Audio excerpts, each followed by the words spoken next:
mialazy nahy mametsina de samy vehivavy tena mavarena eny samy kanto eny samy soa ny momba azy reo voatantarafoko fa itongatonge zaly naty miarafatra sady bozabe izy sady kipetratra tsy sitare tsy volony vataviny izy gozabe fa gozatra ny vatiny fireolona volazako ireo de inoko fa tsy fantatrareo fa izao malalasy tsara maransana matoa amin'ny tantara fa niafinay tiako teneny de tsisy izany fara madalena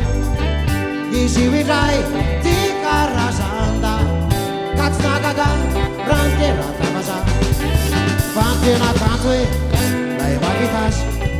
lay tiako indrindra kiala Françoise fa ny tsy tiako amantoetrany de ity zao apetrapetrany ankehitriny izay no misisy efa izao tsy de marisy fa sady vosoloko izy no soloko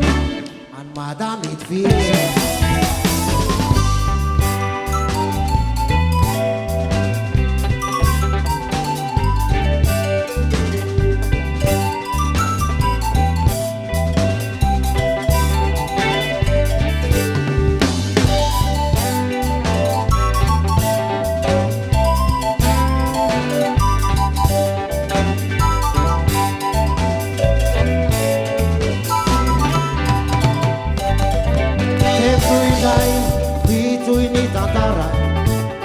kafinay zao no tinambara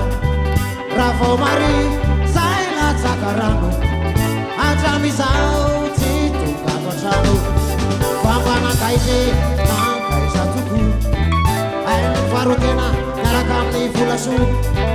vehivavy adala tena mety kizo vorebirebany tata milemeso vireolona volazako ireo de inoko fa tsy fantatrareo fa satria ireny zala maransana antany io benoir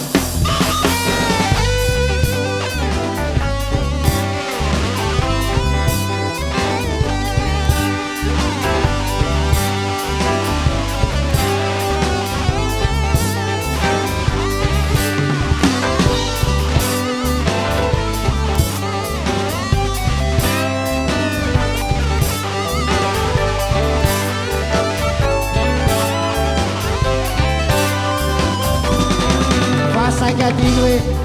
lahitana fara lahitseo itsone sahido mara izy indray vadany mamalena ilay vavy natao sezareny